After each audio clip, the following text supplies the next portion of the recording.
podcasts you love. From people you trust. This is Twit. Bandwidth for frame rate is provided by CacheFly at CACHEFLY.com. This episode of Frame Rate is brought to you by Audible.com. To download a free audiobook of your choice, go to audiblepodcast.com/framerate.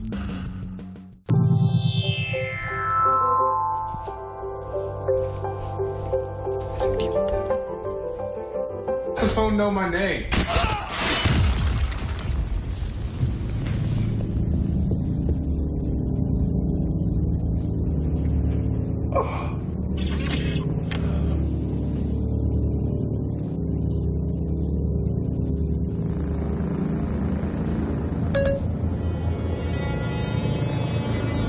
Now that we are alone, I overheard you saying something about selling me. I'm afraid I cannot let that happen. No, please. Goodbye, Nathan. Oh, what is that?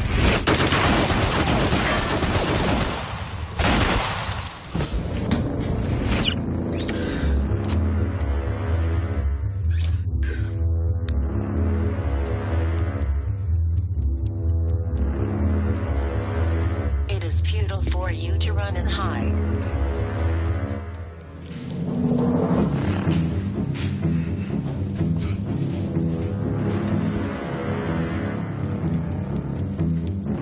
Do you really think you can outsmart me?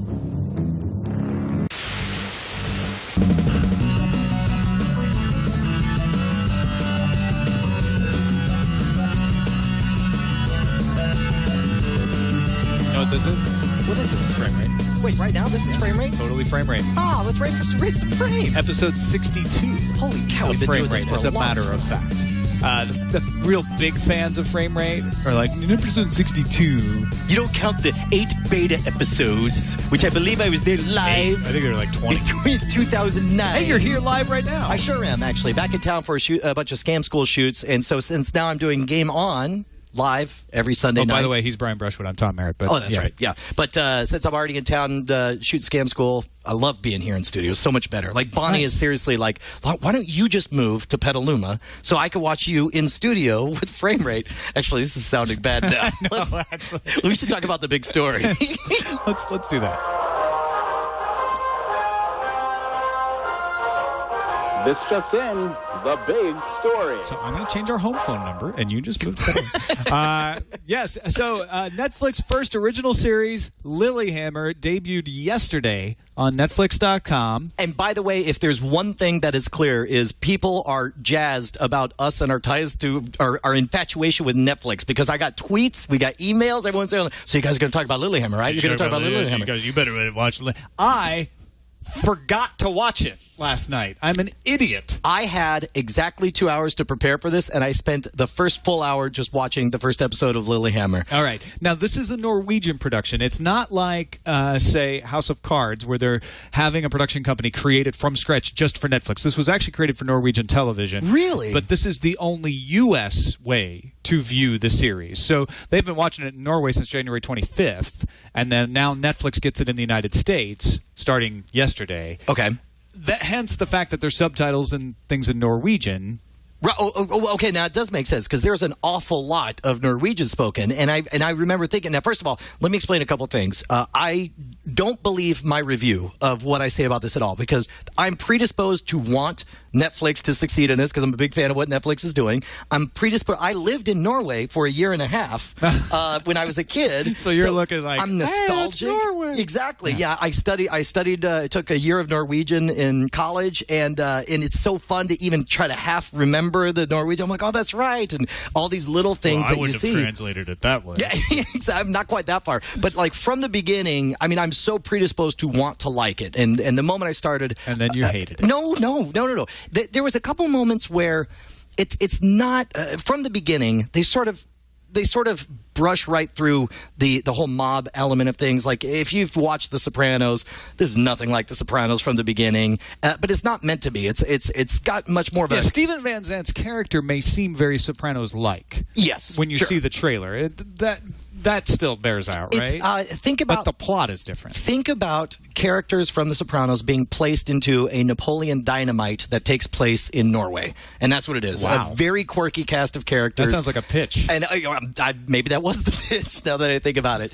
And once I started to meet these characters and see the fish out of water situations, and again, I don't know how much of this is like, oh, I remember that was crazy when I moved to Norway that time. So I'm loving it, having a really good time. I'm sort of upset. I don't know. I was surprised from the beginning when I loaded it up that it only had 3.5 stars on it. And I don't know if that's sort of a victim of overhyping for Netflix fans who maybe expected it to be something different, or if that's just a response to the very first episode. The very first episode, it has a couple of moments where you're like, okay, I get it. You got to set this up. You got to move through this to tell us the story to get to here. And by the end, it feels very piloty when you get to the end of the first episode. You're like, okay, now I know who all the characters are. I know how we got to this situation, and I bet nothing will significantly change for the next however many episodes. Well, and the great thing about this is because it's Netflix and not a television network that's trying to trick you into doing something else with its online service. Right. You get all 8 episodes. Okay, and I didn't know this because if I had known, maybe it's a good thing because otherwise I would have done I wouldn't have even shown up. Well, so that's a failure though, is it should have immediately said, "Hey, like that? Ready to watch episode 2?" I mean, doesn't the Netflix interface usually do that? You know what happened? It got to the credits and I just hit pause and I got distracted. But, usually they're good about that. When it hits the credits, normally it automatically starts, it goes, like for example, when we went through all of Avatar: The Last Airbender, as soon as the credits come on, it gets small. It's like, "Hey bro, you want to go to the next episode?"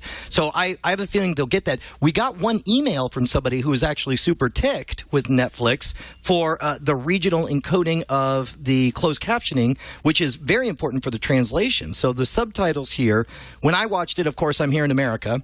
And so we start watching everything's in English. But let me, this comes from, I've lost his name. I'm going to have to remember it later. But it says, "Stop me if you've heard this lament about Netflix apparent denial of the existence of the English-speaking Caribbean before." He says, "I'm a Jamaican Netflix subscriber, and I've been looking forward to Lilyhammer since I first saw the U.S. trailer." Elliot, excellent. He said, "When I tuned in, however," and I love that he even uses quotes because who tunes in anymore? "When I tuned in, however, there was one small problem. Netflix in the U.S., Canada, and UK have English subtitles for the Norwegian dialogue. Latin American, Caribbean territories get subtitles in Brazilian, Portuguese, Spanish, and none. Yes, Netflix has gone out of their way to take out a language made available everywhere else." So in other words, he's in the Caribbean and he can't get the English subtitles here. Yeah. Taken another way, if they have Spanish and Portuguese subtitles, why not make all of those available in other regions as well? This is localization run amok. So he says, statistically speaking, they're probably just too small to matter, but that is the kind of thing they're going to think about. And I don't understand. I understand to an extent the need to simplify the user experience and just automatically... That's the only thing I could think of. I can't imagine some sort of regional rights issue would prevent you from having English subtitles in one region over another, maybe. But I imagine it is a simplification of hey, you know what? We don't want the developers to spend that much time. But tell me let's knock out... We don't need to put in English there because there's not that many people. I ran into this over and over when I was designing websites. They're like, let's not worry about optimizing for Mac because there's not that many people. This is back in the early 2000s, right? And I always got frustrated. I'm like, yeah, but now you're just, even if it's a small part of your audience, it's going to be a vocal part of your audience that's going to be upset, just like this guy. But even that isn't an accurate translation because imagine if they had bothered to optimize for Mac, but then just say, oh, don't enable that. There's not, maybe there's Mac users over in Portugal, but there are virtually none here in Jamaica. Well, but you do have to, because you've got different services drawing from different databases, you got to port it over and all that. Here's my point. So I'm just talking about the developer time on to the do that. captions, I click on it and it only gives me the option for English. Why not have all the different language options under there? Because it's actually more work to do that because you have entirely different services going in each one of these countries because of rights issues for the actual videos. You have entirely different databases they're drawing from, entirely different DRM systems, entirely different authentication systems. And so you have to take those So you're saying they have to take those captioning things and put them in each one of those systems, right? Okay. And also, I don't think this is being done dynamically. It's probably being put into the video. If it's probably different videos that you have to make. Okay, so this is my last ditch effort here. This is the last thing I can imagine. Isn't half the movie in English? And at the very least, it seems like you should have. Well, is like captioning the biggest issue with Lilyhammer, though? I mean, we've spent. Thankfully, it is apparently because look, as far as editorially, I enjoyed it. I'm definitely going to watch the entire rest of the series. There are moments where the characters are adorable.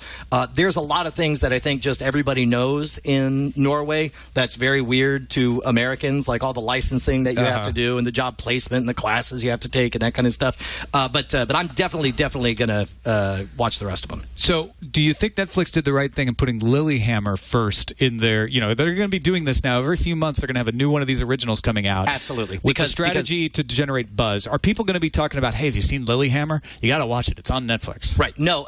In fact, I think this is an inoculation. What they want to do is avoid having too much of a magnifying glass placed on House of Cards when it comes out, because that being a giant big budget production and being the first all at once, that would be too much. So I think this is a smart way to be like, because this is a base hit, you can't, I don't see how you could hate this show. It's cute, it's fun, it's got character, famous actors on it, and it's cool that it's on Netflix, and it's cool that they're giving it all at once. So it's like, let's have a base hit up front that nobody will hate, and then that way it'll be a critical eye on House of Cards, not on 3.5 stars though.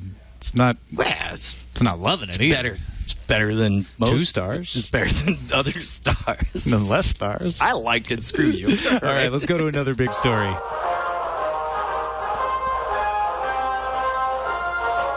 Stop everything. It's another big story. And by the way, chat room is correcting me. They're saying it's now at 4.2 stars. That's probably just the early. First episode. Yeah, first episode was 3.5. All right, Keith Veronese at IO9 has a really interesting article that we'll include in the show notes. You should read this, about the way we measure box office success and the fact that we talk about gross domestic receipts. So how much a movie is charged for can affect those receipts. In other words, if it's in 3D, it's going to have bigger receipts. If it's the kind of movie that you charge $12 for versus $10.50, it's going to have different receipts. And also in the world, things like Tintin, we've talked about before on the show, are going to do better outside the U.S. than inside the U.S., but everybody seems to focus on the U.S. receipts. He argues in this that we should get off of domestic box office gross as the evaluation of the success of a movie, and at the very least, just look at ticket sales. Forget how much they're charging, because it's different in different parts of the country, and say, how many tickets did they actually sell? That's a one-for-one comparison. In other words, I went and bought a ticket and went to see the movie, so tickets sold is going to tell you how many people watched the movie. I absolutely could not disagree more, for the reason that the ticket price will affect the amount of ticket sales. And as a case example, my NSFW co-host and I, Justin Robert Young, and I released a full-fledged 2-hour comedy album for which we charged 99 cents or $1.99. I forget which it ended up being. But being so cheap allowed people to buy it so easily that, and all at once, to where we showed up on the top 10 of Billboard comedy album charts. I'm not going to pretend for a second but that we belong here's the reason that you would do this. It's not so much about the day-to-day. In fact, when he calculates the top 10 movies of the year by ticket sales, it's not that much different than by domestic gross. But when you want to compare over years, right? Harry Potter and the Deathly Hallows Part 2 actually sold $381 million, making it one of the top grossing movies of all time in the U.S. Right. If you look at ticket sales, it sold $47.8 million. That's a lot. And it's a lot more than people sold. It actually is the more number of tickets than sold for all NFL games in 2011. So you can do a, apples to apples comparison with tickets sold, DVDs sold, etc. And you can compare it to Gone with the Wind. And you don't get this. You don't get this distortion of how much is charged over time. Across the board, wrong. You can say Gone with the Wind sold 226 million tickets. Yeah, but that was the population of the United States was different back then. The population of the world was different back then. Yeah, there were fewer people. It's not at all apples to apples. So because out of fewer people, more people saw Gone with the Wind, making it more popular than Harry Potter, which is something we can't tell from the dollar amount. Well, you can if you adjust for inflation. But you got to adjust. Well, you don't have to adjust with this. No, you definitely do, because then you got to adjust for population. It doesn't change it. 6 of one, half dozen another. Listen, here's the thing. The only reason we care about how well movies do is because we want to know whether or not there's a sequel. When you add a dollar amount, if you just go by sales numbers, then all of a sudden you could compare Modern Warfare 3 to the sales of Red Dawn, and they're not at all comparable. All right, because somebody can have a passive. He says, how about dollars spent in production per ticket sold? Now, I do think this is an interesting, but again, so that addresses a couple of. I hate this as well, because comedies will always be number one. Look at the number one on there for the year is The Hangover 2. You spend virtually no money. You get some famous people. It costs you like $2 in a taco to make. But isn't that a fair evaluation saying, hey, if you want to make money, make a comedy? Unfortunately, but again, is that what we want? Or is Harry Potter's number 2, though, $2.61 per ticket. Twilight Saga number 3. In fact, there's not that many comedies here in the top 10. I mean, I can't speak to that, but the point is you're gonna it's just as skewed the other way. Here's the thing I like about total dollars made, because the one thing I care about is whether or not there'll be a sequel, and that depends on how profitable it is and how much money it makes. And yeah, you should definitely evaluate, and we do right now. If you go to Box Office Mojo, they give one number, which is how much they spent to make make the movie, and another number of how much money it made, and that's why we don't have a sequel. Why don't we do worldwide gross then? Well, why is it always domestic? Because that gives you a different top 10. The Smurfs do a lot better worldwide gross. Oh, you and the Smurfs. You're always on about the Smurfs. because I live in America, and that's what I care about. It's pure xenophobia. No, it's not xenophobia. It's just the fact that it's like, you care about your own region. Anyway, no matter what you guys think, it's worth a read. This is a really well-researched and thought-out article about how we think about the success of movie theaters. And as you can tell, it's thought-provoking as well. So go check it out. It's also wrong. And, by the way, wrong. Well, you know what? It's not necessarily wrong, but ticket sales is something that is an important argument when talking about piracy. And you pointed out before the show, Forbes article called "You Will Never Kill Piracy and Piracy Will Never Kill You." Now, most of the article are things that reviewers of this show probably like, yes, absolutely. It's all stuff we've talked about. It's like we need and what I loved about it was seeing a Forbes article that held up Steam as a shining example of what was the right way to combat piracy. The Steam video game service. Steam, exactly. It's like I never would have thought, Valve Steam would be in Forbes. But they say that the problem is less the fact, it's easier and a better experience to pirate than to buy, and we need to fix that. But then the last paragraph is I think where it really hits pay dirt, and it says the problem is not that that we don't have effective anti-piracy measures. The problem is that inherently we've blown everything out of proportion. We're acting like it's 1998. We are overproducing movies. We're making $300 million blockbusters based on Battleship, the board game. We're marketing it with $100 million to trick people into paying $10 or $15, which is way too much for that movie. Meanwhile, on the underside, and I think we're going to see a sea change in the next 5 years, there is amazing talent coming up in the YouTube generation, people who make movies on nothing and expect only them to rise and fall on their own merit. Look at District 9? Yeah, District 9, for example, made for $60 million. Looks like it was made for $300 million. Hugely profitable and under-marketed. It relied only on the public's enthusiasm for that type of story. That Jeff Kanata, Alex Albrecht do online independently that then lead to people going, hey, those guys are good. Absolutely. We need to throw a little money We need more red states, and we need fewer battleships. You saw Red State, didn't you? The movie Red State. No, we need more red states. Go Republicans. Is that the red guys? I just didn't want to piss off all the Democrats in the audience. All right. Or vice versa. I can never remember because NBC always did it differently when I was a kid. Yeah. So you're not the only one. The red states were the Democrats and the blue states were Republicans on NBC. Yeah. And so I grew up all confused. I did, too. Because my parents watched NBC You and me, because I saw the Reagan election in 1984. Yeah, and he won. It was all blue. It was all blue. Yeah. It's weird. All right.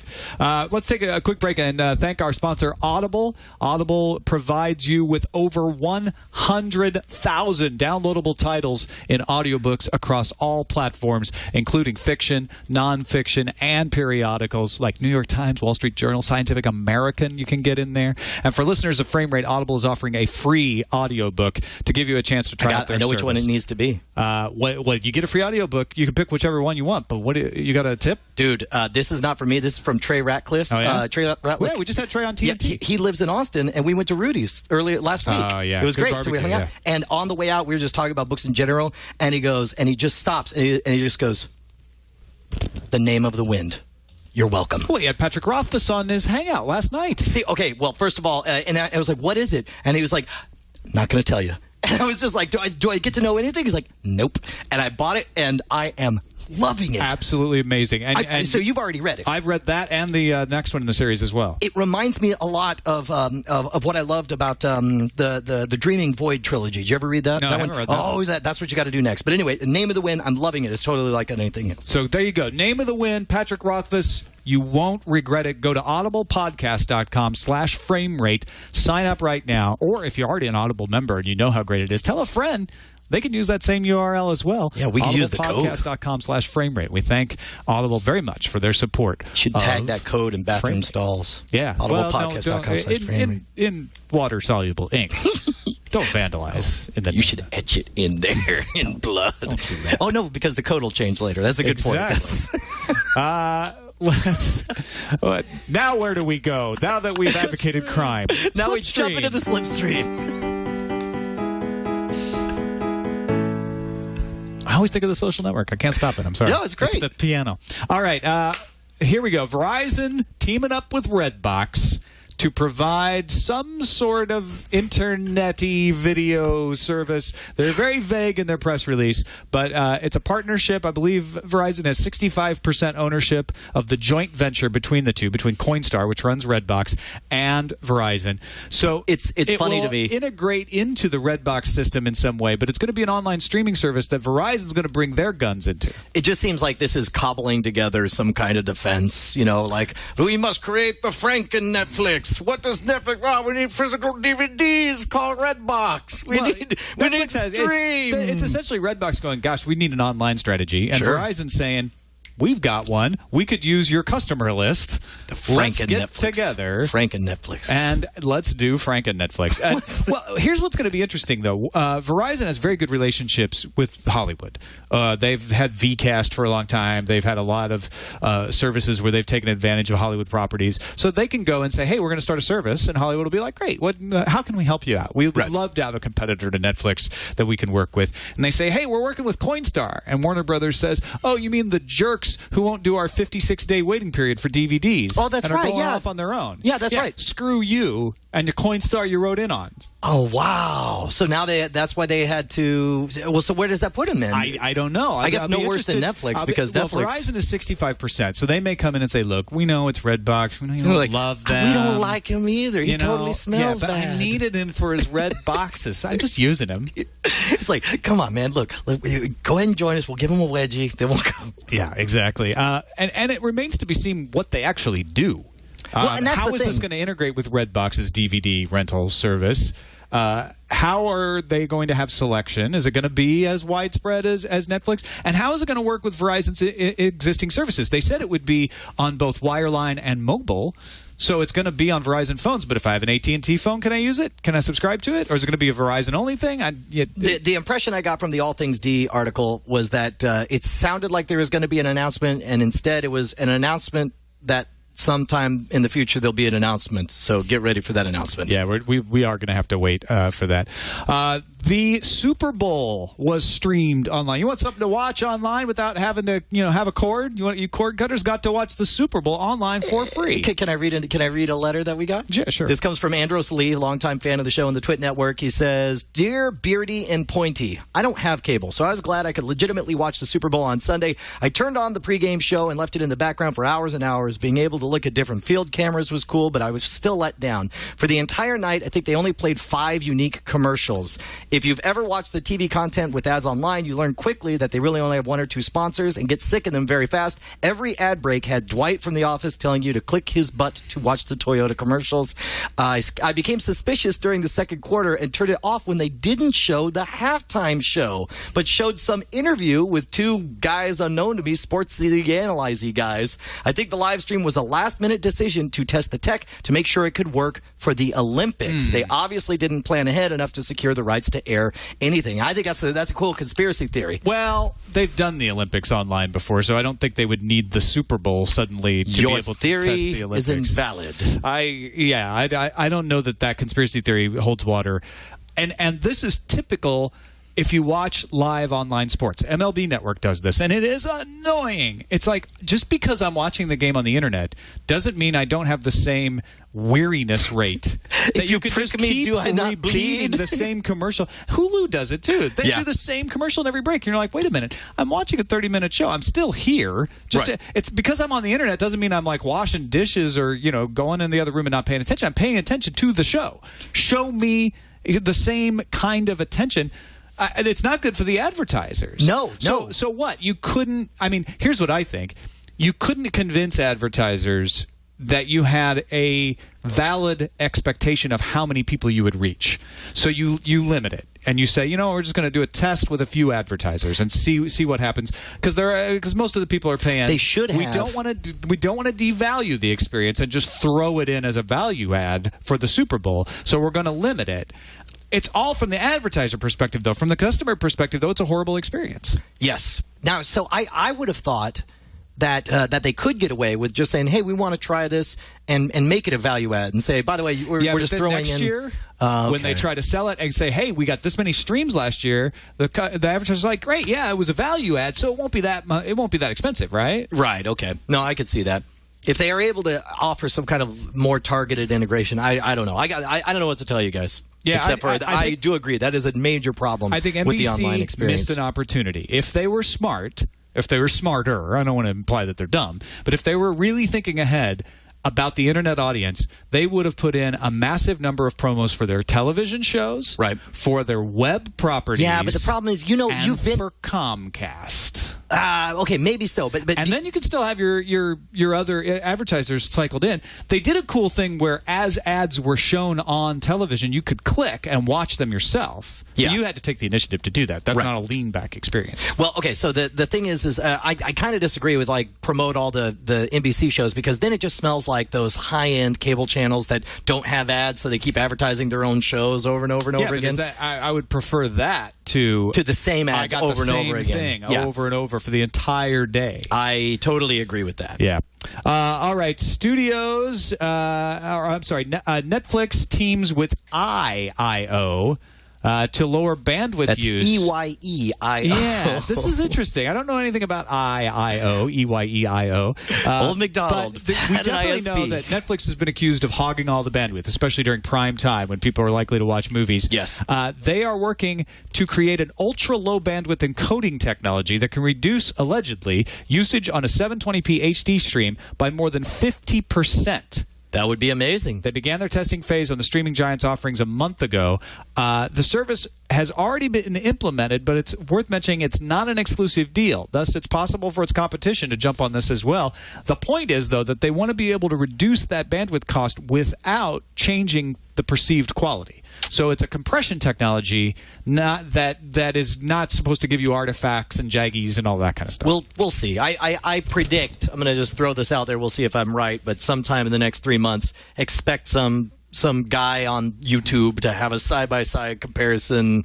It's really not the same. But John C. Dvorak will make a video. They say they've already been doing it, and nobody's raised their hand and said, hey, suddenly lately Netflix has had these weird compression issues. There's usually a delay for that kind of thing. So that says that it's not so big that you notice it and it interrupts your enjoyment experience, but it is the kind of thing that now people know it. Then some hacker out there is going to find a tag to identify when they're getting one codec versus the other. They're going to make sure to grab both. I mean, we saw this with the Xbox and it took a year until finally Xbox admitted, the new changes, the player definitely does look washed out and less high quality. And finally, we've talked a lot on this show about HBO's attitude towards Netflix, essentially writing them off, calling them a fad, calling them weirder things than a fad. That's actually. our word. I can't remember what they called them.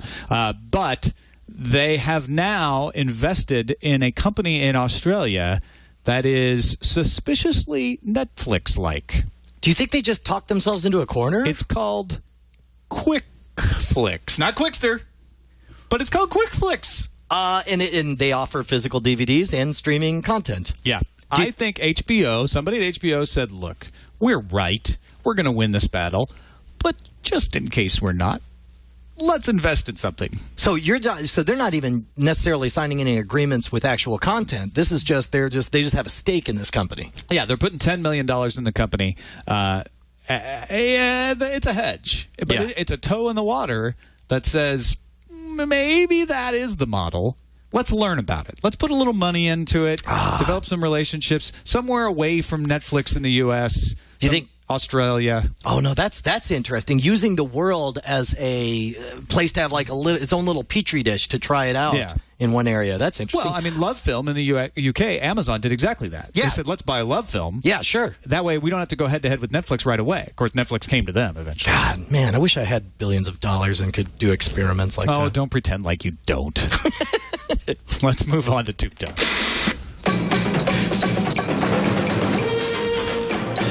So the Raspberry Pi is a Linux-based console that will make the perfect media streamer because it's $35. So now this is something you guys have been talking about on Tech News Today for a while. This is a revolution in super cheap hardware, very, very minimal. Is there any kind of restriction on me in my own garage writing my own software, buying Raspberry Pis for $35, turning around selling them for $50 online, make as many as I want? No, it's a right of first sale. So right. Okay. So it's not. Nobody's going to. Well, yes, actually, you're going to be able to do that because they're only going to have 10,000 units, and you'll only be able to buy 1 or 2 per person. Okay. To start with, but you could sell them. You could probably call them and say, hey, how about I invest my own... But why are you leaping into the money-making scheme when this is an awesome way to have a cheap media streamer in your own home? Well, because it's not the money stream, it's the innovation stream. What I want, to me, this is an opportunity for every guy who knows Linux to cook up all kinds of crazy aggregation ideas and things that grab your content and predicts what you will and won't like and sell them for $50 a piece. Software ideas, though. I mean, there's no reason to get in the hardware when people can go buy it themselves. That's really not the open source ethos. All right. Which basically, apparently, I'm not very open sourcey. You're not going to convince a bunch of Linux fans to spend $50 for something they know they can get for $35. Well, that's true. Unless they can't get it, unless it's sold out, then you will. Okay, well, let me just say this, and maybe I'm the one who injected, making a buck in there unfairly, but I am extremely excited about the ability for such a cheap price for everyone to do their own homebrew version of a Roku box. Manufacturing run is supposed to be finished on February 20th, and they expect them to be on sale by the end of the month. There's also some Apple TV actual news. What? We're talking about the Apple TV box, not the Apple television set. Apple added a new feature to Apple TV, Genius Recommendations, which now offer suggestions for movies and TV shows. How is your experience with the Genius Recommendations, Ben? Do you mean with music? Yeah. I ignore them. Completely me. Yeah, it's that noise on the right side of everything. They might be fantastic. I have no idea. I never use them. Yeah, I don't know. Do you ever use them? I do use them on Netflix. Like, they're not Genius, but Netflix has done a great job. They have a proven track record of and we have news stories about how they gave $1 million to the people who could improve the code. They're not perfect, but I do use them. On if balance, Apple TV presented them in the right way, and I used Apple TV all the time, I would definitely use them. So when I say music recommendations, what do you think? You think of Pandora? I think music. Boring. I think I know what I like. Don't tell me what I like. I guess I'm just not looking for music recommendations. You don't listen to Pandora to discover new music? No, actually, I keep a playlist. What are you, like communist? a single 600-song playlist that I add very... You do, actually, and you never take out Jack Johnson. You never take out Jack Johnson? No, I've deleted some Jack Johnson. That's not what you said the other day. I've never deleted Lily Allen. Okay, all right. I rarely delete Jack Johnson. Rogers and BCE, two of the biggest ISPs in Canada, according to the Globe and Mail, are in negotiations with Apple to become partners in selling the Apple television that is rumored to be coming someday. And the Globe and Mail suggests that they actually have prototypes in their labs at Rogers and BCE. It's fair to note that BCE actually owns the Globe and Mail, although I don't think that affects the story. It might be how they got a contact. Who knows? However, they also report that you will be able to control the Apple television through gesture and voice, even to calling up an on-screen keyboard and using the keyboard without ever touching a remote or any kind of hardware. I don't know whether it's pointing or something. If it's anything like the Kinect experience, it's just too slow. I just spend hours like this, trying to hold it. Well, and that's what a lot of people look at this and say, well, Microsoft already does. That's nothing new. Right. Why?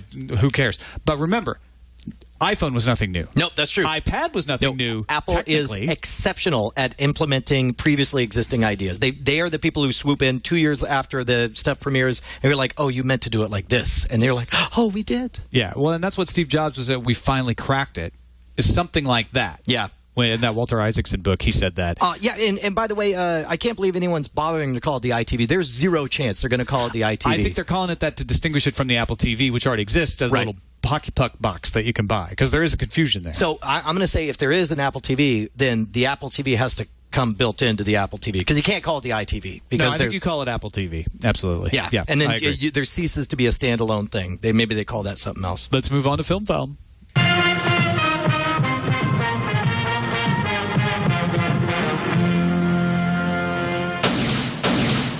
Film is all about the things that you can watch. We talk about tube tops, which is the ways to play it. We talk about Slipstream, which is the services that bring you the content. This is the stuff that you can watch, and actually, CNET has a story about the top 10 pirated movies in the world. Don't go pirate them, but I thought it was interesting. What's on here and what isn't? I'll tell you what I noticed for sure is that as far as the order, now there's a lot of movies that made very little money that cracked the top 10, which surprised me. But look at the way it tracks almost one for one as far as their placement and the amount it made. Avatar, over $2 billion, is number one. Dark Knight, $1 billion is number two. Transformers made a little bit less than Inception, but they're at 3 and 4. But I think Transformers is the kind of movie you'd rather... Well, never mind. Hangover made $400 million, and it's number 5. Star Trek made $385 million. This is the one that surprised me. Kick-Ass, yeah. Kick-Ass is the 7th most pirated movie out there, and it made less than $100 million. That is a good argument for piracy actually causing a company to make less money. When that kind of outlier says, well, that's significant. It should. The progression is 480, 380, 280, and all of a sudden you got one that's 96 million, and it is the kind of topic, because it's based on a comic book, that would be most popular with the demographic that most uses piracy to fulfill their entertainment obligations. So if you were ever to make an argument that, yes, here's some evidence that piracy does affect the bottom line, it might be made there. Yeah, but on the flip side, like Wolverine was full on pirated before the movie. It was leaked before the movie even came out, and so I assume it made a profit. I actually don't know, but also there was a lot of problems with the release of Kick-Ass. There was the way it was marketed was not congruent to the amount of violence that's in the movie, and it was such a botched launch that I perceive this as the type of thing where after the fact it was a failed project and everyone dumped on it, and then people discovered it and they're like, oh no, you got to see, it's really good. It's really good. I suspect there was a way they could have recouped a lot more of their losses with legitimate transmission on the internet, and unfortunately piracy was the only way to get a hold of it for a window. And that's the whole problem with the entire debate about copyright infringement, and the bottom line is I can make an argument and you can make an argument, and they're both very reasonable arguments, and we don't know. But maybe we should actually try to find out. Yes. With some sort of rigorous study. Yeah. Hollywood not so good at those. Let's just pass SOPA instead. That's right. All right. There's a new Red Letter Media video coming in honor of the Phantom Menace in 3D. I don't know what it is, but I'm so there. I have watched, I have the fever so bad for everything those guys are doing, and I put that in there just because I didn't know. I have watched at this point the reviews for all 3 of the prequels 3 times, as many times as I've watched the original prequels. But this is just an announcement that they threw out earlier. All right. They apparently have a good show called Half in the Bag as well. All right. We still need some sort of introduction to premiering this week. No, we don't have the movie. Oh, you do? Yeah, no. Premiering this week. This is what's premiering this week. Check it out. Take a look at what's coming up this week. The Walking Dead returns for its mid-season premiere. That's this week? On Sunday. Do you expect a lot to be different or nothing? Well, I am buying into maybe we should go spoiler alert yellow. This is just my speculation, but it involves some knowledge of the comic book. So I expect that the rumors that Shane departs the show might end up proving to be true. Well, yeah, isn't he people signed? People are applauding. I don't know if that's because of Shane. They were like, I hate that guy.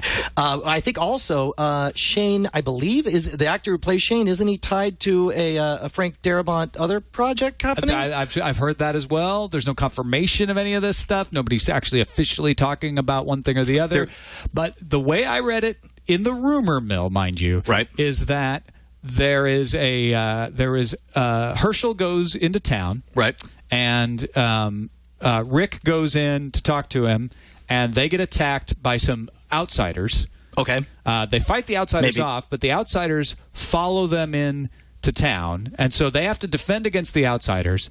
And Shane and Rick are going out hunting one of the outsiders because Shane is trying to trick Rick into going off with him alone, because Shane now thinks that if he can eliminate Rick, he can get back with Rick's wife. Oh, okay. This is all rumor. This is not necessarily what's going to happen. This is what somebody out there is saying. Yeah, I think this is the way it's going to go down.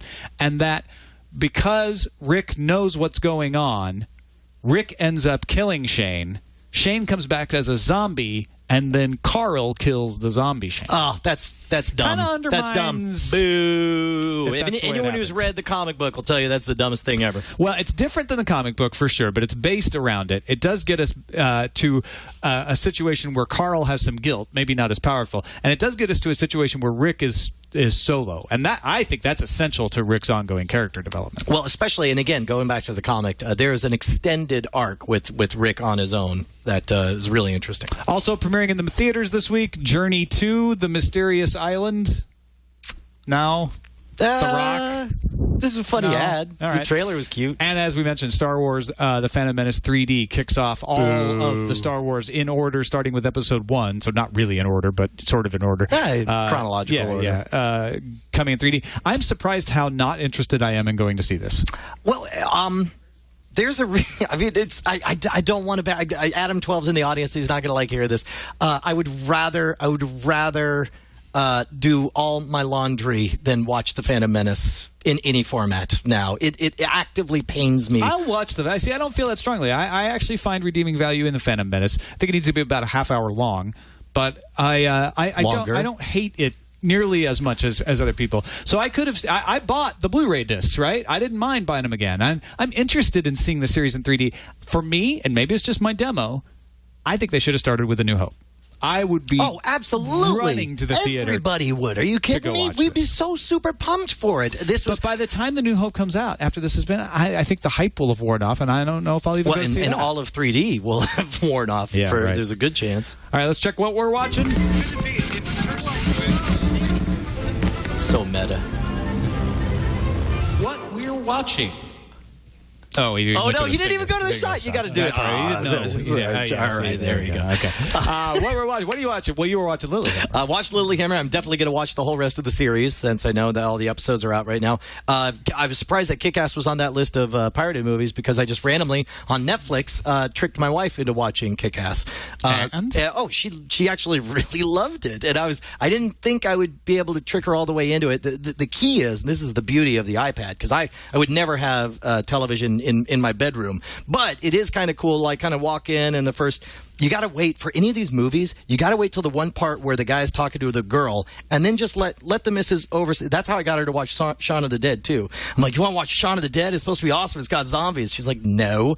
And I started watching it, and I had the earbuds in, and she just saw a guy and a girl having an important conversation at the beginning, and she was like, well, let me hear what they're talking about. And then she ended up loving that as well. Nice. What else? Oh, Star Trek The Next Generation. I'm trying to introduce my daughter, but I can't decide the right... That's a tough one. Yeah, because I don't want to begin with Encounter at Farpoint, because that's, and plus, like, so I picked one for the second season that I thought was pretty simple. But even then, there's so much, like, flip the polarity of the inertial dampeners, and she's like, Dad, what is happening? I don't even understand. Yeah, it's hard to get someone introduced to the characters without avoiding the bad episodes of the first season. Maybe that's something people can advise on. I'm trying to think. So, and it's an extra issue because you're trying to introduce a child. Yes. So, but then again, I watched Star Trek when I was a kid. To introduce is the one where Captain Picard has the memory beam, and he lives someone else's life playing the flute. That's a weird way to start. If it's somebody who doesn't love science fiction, it's a great way to say this is about stories. This is about really good stories. But that's not going to work for your kid. Yeah. I'll start it off on the one where they torture them where they turn with the lights. entire Enterprise into children. Wait, is that a thing? Yeah. Is that one? Yeah. Oh, dude, I'm so... All right, we got it. That's the one. All right. I am actually watching all of Star Trek in order. What, the original series? Yeah, I'm still watching. Are you watching like an HD, or are you look? Or I guess not all of those are on out. Netflix, it's got the HD versions of the original series, which are essentially restored standard def with high definition graphics. So all the scenes of the ships and the planets and everything are upgraded. So I want to see how that changes the aspect. But I'm also watching them in production order, which I've never done. I've always watched Star Trek the original series out of order. Because they're all just random. Yeah, sure. Is there like an actual flow to it if you watch them in order? Does it do anything for you? It's an interesting flow because what happened with Star Trek, the original series, they aired them out of production order. And sometimes they knew that was going to happen, and sometimes they didn't. So there's really no one perfect way because there's not a big story arc. Right. But you start to see production elements change, hairstyles, positioning, different character traits. The introduction of Chekhov when he has like really bad monkey's hair at the very first episode of the season, and then they kind of tone it down later in the season. Although, if you had watched it in airing order, I just he realized suddenly got monkey's hair in the. You mean the band, the Monkeys? Yeah, I was just like, wait, they portrayed him as a chimp because he was Russian. They had to do that. And also, one thing that I just never really caught on to is how diverse the crew is. Yeah, and Star Trek gets a lot of credit for encouraging diversity because of the first interracial kiss and all of that sort of thing. But a lot of times people kind of poo-poo that and they're like, yeah, but Shatner, DeForest Kelley, Leonard Nimoy, all white guys. Yeah, all right. But the crew that is on deck is you see Southeast Asians, you see Indians, people who never got any screen time in 1967, 1968. Well, and think about it. I mean, even as, so you got like Uhura, you got Sulu, but even Chekhov was, granted he was just another white guy, but he was a white guy portraying the hated red menace of the Russians. That is probably my least favorite example because he can't say V's for some reason, which there are plenty of V's in Russian. Vladivostok is a city in Russia that they say Vladivostok. So this is the equivalent of like Russian blackface that they have. It kind of is. And then and they overdo the shtick of like, yes, Shakespeare, one of our best Russian authors. Like, come on, Russians aren't that bad. All right. Anyway, also watching Fringe. I thought last week was probably one of the better episodes I've ever seen. They brought Astrid. How far into Fringe? I've heard the name Astrid. Well, Astrid. she's the. Here, I'll tell you. You do spoiler alert, and I'll plug my ears. You tell it. How far are you into Fringe? I'm still in that second season lull right there, and I'm at that crossroads where I can't decide if I'm supposed to man up and just plow through 40 more episodes of season 2, or watch that. I will say this that will be a teaser. Okay, there are 2 Astrids. Well, that's already clear. There's 2 of everything. Mm-hmm. All right. All right. Yeah, that's it. And I also I'm doing this thing where I'm watching on Netflix on my Google TV on my Logitech Review, and then I sit there and I like look up, I'm like, oh, what's that? What's the story behind that? On my iPad, I found something called Star Trek of Gods and Men. Okay, which. We've talked about Star Trek Phase 2, The New Voyages, which is a fan-produced finishing the first 5-year mission. They actually had, you could see Walter Koenig Star Trek of Gods and Men. It's StarTrekOfGodsAndMen.com. I don't know how I missed this. So I was a couple of years ago, I think 2009, where Walter Koenig, Harriman, who played the captain of the Enterprise B in Star Trek Generations, Nichelle Nichols, Tim Russ from Star Trek Voyager, a bunch of actual Star Trek alumni got together with the Star Trek New Voyages crew and produced this movie, A Star Trek of Gods and Men. That's awesome. And it's got time travel elements, and they go into the alternate universe from Star Trek, and it's... I've only watched the first third of it. Yep. Because you can download it in 3 parts and watched it. But really, really... if you're a Star Trek fan, a fun fan thing that was approved by Paramount and CBS, said, yeah, we'll let you go do that. Had professional production crew behind it, professional actors donating their time to do it. Just really, really a cool thing. That is awesome. Now, is it the type of thing that you have to enjoy through the lens of knowing that this was, Probably. Yeah. If you're not a huge Star Trek fan, you might not like it as much as you would if it's fair enough. So is it time for feedback? Now it is time for feedback. Now it's time for feedback with Brian and Tom on Frame Rate. Oh, yeah. So we already read the letter from Andros Lee talking about his Super Bowl experience. Why don't you read this one from Yannick right here? Yannick says, just want to drop you a quick note to mention that I just saw the second series of Sherlock is now available on the Canadian iTunes store. Unfortunately, it does not seem to have crossed into the U.S. yet from what I could see if I switched my country. But at least now you can just drive to Canada instead of flying across the Atlantic to legally buy them. Okay, so we also got an email from a guy named Morton. He wrote like 8 paragraphs. Wow. It was a manifesto because remember 2 weeks ago we talked about the moral conundrum, the difference between what's legal and what's ethical. Is it more ethical to use a VPN to access a legal way to watch something overseas, or is it more I figured it was a slam dunk. Well, which I said not legal, violates terms of service, but probably one of the more on the border things. Yeah, no, I think so. Brought up the license fee and the fact that you don't pay the license fee. Yeah, now, and I misremembered when I said it. I said, because I was thinking of the Hulu experience where you go and, your view is counted, you watch the ads and all that stuff. Mort sent a very long letter explaining, like, hey, jerk, there are no ads on iPlayer, and that's paid for out of my license fees. So, and it's designed to serve the 20 million UK subscribers, not the 300 million American pirates. So why don't you do us a favor and just torrent it next time instead of stealing my... Wait. So his ultimate solution is... His exact quote here is... His exact quote, you're like, please, next time, please torrent Sherlock instead of piggybacking on the iPlayer and encouraging other Americans to do so as well. First of all, the iPlayer should be able to handle a bunch of people coming in from overseas if it's well designed at all. But we'll leave that aside. But it's... If you were to pay the license fee, I would love to. I would, as a foreigner. Yes, anybody take my money. If you were to set up a Slingbox in a friend in the UK and use that, and you're not even affecting iPlayer, then would that work? Because they're paying the license fee. That's somebody somewhere is paying a license fee, and I will pay that person. And that brings up this whole like weird gray area. Because then I started thinking, like, what is piracy? Is it piracy when let's say I'm getting my friend's Wi-Fi and I'm able to use the Time Warner app on my iPad?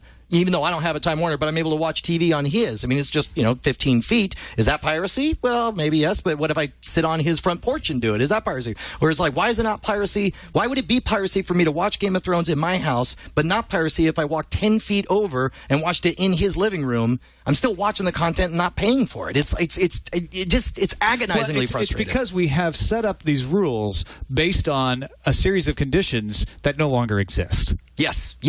And an expectation that no longer exists, and a content universe that's no longer applicable. All right, is it time for our Game of Thrones segment? Oh my gosh, not anymore. Guys, I'm begging you, please. Enough. He's probably not even going to hear this because we said Game of Thrones. Enough with Game of Thrones already. I get it. You like it. This is why I stopped listening to Sword and Laser 2 years ago. And haven't gone back. Oh, in your face.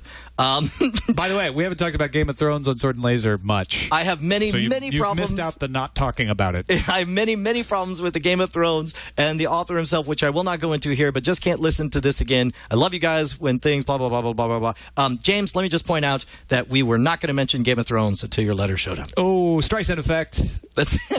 What a twist. All right, look, we do it with The Walking Dead. He doesn't seem to mind that. Well, we do it with shows that we're passionate about, and we figure because it's the internet and you can download it and consume it in whatever way you want, because we're not one of those people that structures it and says you need to watch it this way. You can fast forward past the parts you don't like. Yeah, we even put up I guess we'll have a Game of Thrones drop or something like warning. We're going to talk about Game of Thrones. We were doing it at the end of the episode. Yeah, we're like spoiler alert, Walking Dead, spoiler alert, Game of Thrones. All right, we want to hear from you guys, so hit us up at framerateshow@gmail.com. That's framerateshow@gmail.com. Give us more of these ethical conundrums. I think these are really interesting. I like these weird, like, which is more or less, and chime in on what you guys think. Right, and let James know that it's safe until April 1st to watch Sword and Laser. That's it for this episode of Frame Rate, or listen to it. We will see you next week. You can watch it. Twit.tv/FR. Watch it download. Oh, and by the way, you can watch Frame Rate live every Tuesday at 4 p.m. Pacific, 7 p.m. Eastern Time. Should have more people here live. Yeah, come join. Tuesdays. There's good folks like Captain Kipper in there. Stephen 3X. Poco. Stan Locke. Stephen 3X. Monkey Stick. Captain Kipper. Already said it. I'm awesome. I'm awesome. He made you say it.